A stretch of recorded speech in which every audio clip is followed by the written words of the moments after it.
Hey, it's Mazzy. Why do I do this? Why do I make so many videos? How do I have the time to listen to music? How do I have the time to edit these videos and to shoot all these videos and this obsession I seem to have? And that's been a question that has been asked a lot over the last several weeks. How do you find the time to do this and to post those records on Instagram and listen to all these records? Well, I do.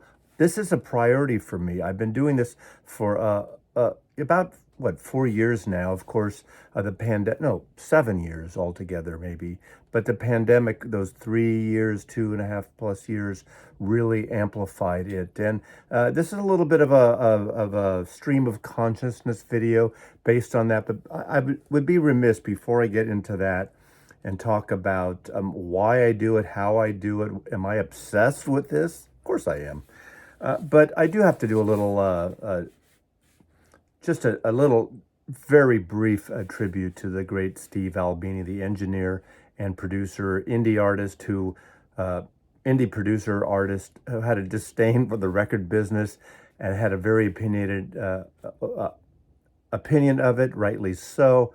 Interesting musician, worked with some of the greats, and I'm not going to do a whole tribute on him, but if you follow Instagram and you have a record channel or a record showcase there and you're following all these music channels and labels and artists, you've seen countless tributes to Steve Albini, who died at 61 years old. Man, looking from where I am, that is young. He had a heart attack, it seems. But the only thing I'm going to show are four records by one artist, by Scout Nibblet, an independent artist who hasn't done an album over 12 years or so. Originally from England, lives, I believe, in Portland, Oregon, does charts, reads charts, does your horoscope and reads your chart, basically. But I am enamored with her, and I have all her records on compact disc and vinyl. And these four records were produced by Steve Albini, produced and engineered. They're indie, they're folky, they're out there, they're noisy at times, and I've seen her perform 3 times. I do want to thank my good friend, the archivist, who turned me on to Scout Nibblet about 2015. But I'll just show you the four albums. I'm not going to get into details about them, but all these were produced. These are the four that she worked with Steve Albini. Scout Nibblet, a really interesting artist in her own right. Not for everybody, but a very unique artist. And just, I mean, this essentially kind of showcased the work she does. Sometimes I used to have these sort of debates in our office when we used to load the CD changer up. And my partner, Weinberg, the late Weinberg, the drummer, whose drum set I have here in the house, would just freak out every time I played Scout Nibblet, because she would play these drums like off key, not off key, but no rhythm. But there's a certain style that she has that would drive a real rhythmic drummer crazy. And then this one, look at that cover. But that's just a mini Scout Nibblet homage to the great engineer producer Steve Albini. So let me talk about this. I've been very fortunate enough to pretty much enjoy the work I've done over the years. And I said it on another video, maybe the best job I've had in my life. Of course, when you're young, there seems to be opportunities, and growing up in San Francisco and working in a record store finally in 1973 was like a dream for me. I did a program for 3 years, working at a law firm a couple days a week, 2 to 3 days a week, more in the summertime, clerking and filing things and working at the switchboard, the old kind of switchboard where you plug in the things, filling in for the receptionist during the lunch hour, filing the books back in the law library, looking at the library window, watching them build the Transamerica Pyramid every day, seeing it going up a little further. So that must have been, 1970, 71 into 72. And my grandmother was so disappointed when I left that to go work for a record store, but it was a job. Made a little money, and it was a program I did. This program at 4-4, they call it. I think Tuesdays and Thursdays I could leave school at 11 o'clock and go work. I have a job. Kind of a cool thing to do. I think, the kids out there should work for a living these days. Don't you think? Okay. I worked in the record business, floundered. You've heard the stories here before ad nauseum. Floundered for a few years doing audio visual setups when I lost my job in the record business at Moscone Center, all the hotels, doing conventions, Democratic Convention, audio setups. But I really did the sort of the sales guy, with the meeting planners for College of Surgeons and architects, everything at conventions that came to town. I would kind of work on their audio, video, projection needs, slide projectors, safe locks, all that kind of chazarai. But then I met a photographer, Michelle Clement, who I've showcased some of her work, advertising photographer, and she needed a studio manager, and I kind of did that on the side. I started taking her portfolio out to ad agencies. I didn't know what I was doing. I didn't know that photographers had reps and agents. I didn't know that. I did it. I worked with her a couple years just in her studio doing that. Another photographer called me, and it built up and up and up. And I started my own photo agency, and it lasted 30 years up until last year. I do want to show these because I'm very proud of these. These are a handful of the promotions we did in the last maybe 15 years of my business. And I would curate them every year. This was a printed piece we did, and a whole Instagram campaign and email blast campaign. And I would ask one of my photographers to create an original image, whatever they wanted, using one of my hats. I wasn't in the picture, I'm not photographed, but my whole hat has been an iconic thing for me. And people say, why do you wear a hat inside the house, Maslov? Because I fucking like wearing a hat inside the house. I don't do it, but it's sake for the branding, I guess you could call it. And since I was an advertising and photography agent, it's about branding. So I understand what marketing is about, but it was easier really to do it for other artists because I don't have to take, the hit or the personal crush if we got turned down for a project after estimating or bidding or being fourth. I was the one that had to tell a photographer, sorry, they picked someone else. We'll call you next time. But here's some these little promo books we used to do. We used to mail out about 3,000 of these. And again, as I said, each one has spreads from each photographer. These are advertising photographers, food photographers, lifestyle photographers, portrait photographers, healthcare, all kinds of, lifestyle, all kinds of things. But the cover, I'm just going to show you these time because these are fun. This is David Allen Brandt's work. This is Sue Talon's still life work. This is Michelle Clement. Now, this is not one of my hats. Never had that hat. Never wore that hat, but I just love this image. So I use these photographs. This is the great Ransom and Mitchell, husband and wife team who do photography and CG work, computer graphics. Love that. Very surreal. Here is the great Deborah Jones, food photographer, wonderful food packaging, a lot of cookbooks as well, but a lot of food advertising. That's basically my hat. She covered it with prosciutto, literally. I couldn't wear that hat. That hat was basically had to be recycled after that prosciutto. But isn't that beautiful? Beautiful. Oh, this is nice. Emily Merrill's photograph, not hat, but lifestyle, cute stuff. But again, commercial photography. Here's another David Allen Brandt. I love this one. And last but not least, another Michelle Clement photograph. This is a two for a diptych. Basically shot up in the wine country, Northern California, maybe Sonoma or something, I think. But look at that.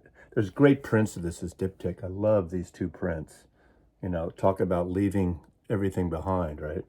Love that. So I'm very proud of these, and I love this job. It was negotiating, working with clients, advertising agents, corporations, some record companies, as we did some record companies, but covers. But mostly it was advertising. That's where financially it's better for a commercial photographer, unlike a wedding photographer or a corporate photographer crossover, or a landscape photographer or architecture.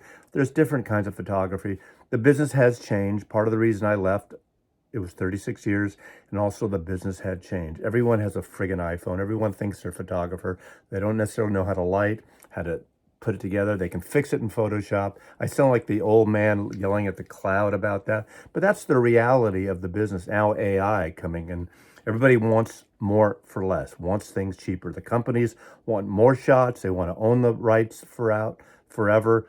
My whole thing was negotiating the licensing, copyright for a limited time in a specific region, whether it's North America, worldwide, et cetera, et cetera. So that kind of sets the stage for this. But, again, the question that I am going to answer in long form, because this is a rambling video, not scripted at all, is how can you do these so fast? Why do you do these? How do you have time to listen to it? Well, since I am, quote, semi-retired, I do some consulting still in the photo industry, in the commercial world with photographers. I have all this wonderful time. Going to Austin, they said, how do you edit these things? Well, what I do is when I'm shooting all this footage, now, I think it's important to really kind of know your image and know your screen image and know your frame, I should say. I've learned from photographers over 30 years about framing imagery. I have a little bit of my own photo experience, but I am in awe of the photographers that I worked with. So I know framing. And I see too many people they're going like this when they're in a record store and all around. And I think sometimes you have to lock on a frame and do some still shot, even if it's motion. Do a still shot in a record store and a wall. Not everything has to go like this where you're getting dizzy. We all want to see the environment. I use the wide angle. I shoot with my iPhone. I don't have any special camera or lighting, but there is a wide angle area, and in certain buildings and environments, it's great using that wide angle lens. I shoot that. So I shoot a lot of footage. Throughout the day when I have time, I load it into iMovie in the iPhone. I put it in whatever order I want, and then eventually I go through it and I clip things out that are redundant, or they go on too long, or sometimes if music's playing that I can't use copyright-wise, I'll have to edit that out. So that's what I do. I get it all prepped and ready. If I add things during the day, if I take things out, if I change my mind, I do that. Sometimes I'll add an intro or an outro, but that's basically what I do. I want it to be interesting. And those of you, I think you followed my San Francisco travel videos, my Austin video, I hope you don't get too bored with it. I like to input, little sections of an environment also, and some detailed close-up shots sometimes, depending on it. Because I think mixing scale in cinema is really important. Not everything has to be a wide landscape. Now, it can, depending on your your interest, your style in that particular film or that particular video. But I think it's kind of great to mix things up. That's why I'm very sensitive about when you show a record, you can show it like that, but then you get your friggin' light in the way. I think you have to be sensitive about that. And when you're picking up a record or an image, hold it here for a few seconds. People are watching, especially you old people there, don't have time when you go like this. You want to see the artwork. You want to see the cover. You probably notice I do a little angular thing. I really like the depth of an image too. It adds a 3D effect in essence, even though you might not notice it. This is flat now, that might work, but I like pivoting in. It's kind of like why most of the time in my record library here, not all the time, I sit with the cabinets in an angle and I'm kind of in the middle of it, the vortex, I guess. So I sound like I know what I'm talking about, don't I? Because I did study film and broadcasting and photography somewhat too, so I do have a little sense of that. But the stuff I did as a photo agent actually helped me making these YouTube videos. Knowing about the music is great. I do sometimes will look up a record just to remind me the dates or the order of something, but I'm not, reading things off of Wikipedia or just some bio thing on them. It's all pretty much the top of my head. Again, I will edit out if I trip over my lips and I make mistakes, and you all call me on that. That's totally fair. But that is important to me, the framing, the look of that. Now, in terms of listening to records, I have, 10, 12 hours a day, more. I do get out, I meet friends, I have dinner with friends, I go for a drink, go for a coffee sometimes, but I have worked at home for a long time, and I have a kind of a nice space to come downstairs or stay upstairs where the Lennon print is, where I frequently make videos as well. And I can record and showcase a record anytime when I have the interest. I have a lot of ideas I keep on an app in my iPhone of potential ideas, and you all sometimes suggest things, and sometimes I react, and I'll react to a theme, obviously, like that mini Steve Albini. Again, I'm not doing a whole tribute, but I have to acknowledge because he's such a great, an important figure in the music industry and record making, definitely. But I listen to records. I just got off now of the last, what time is it? It's like 3 o'clock now, I believe. Since 10 o'clock this morning, I've been listening to records. I've been listening to a couple X records, Beck record I got. I listened to a Black Sabbath record today. I listened to the couple of the Scout Nibblet records. So I probably listened to 8 records, maybe more, already today. Some I will talk about. Sometimes I just want to enjoy it. I mean, really, all I play music is to enjoy, but sometimes it inspires me to talk about it. So that's basically it. I have the time. Sometimes at night, I'll go on these live streams or in the morning because I like talking to people about music. There's nothing better. If you're obsessed like I am, and I know some of you watching are, it's very fortunate to have people to talk to about music. And not all of us have people or record stores near us to do it. And I think that's why this channel and others like it have been successful, because people reach out and people have, connected with us. I mean, you might not like my style, fine. There's 100 other YouTube vinyl creators that you might be turned on to and might enjoy more, and that's fine. I mean, we don't always connect with every person.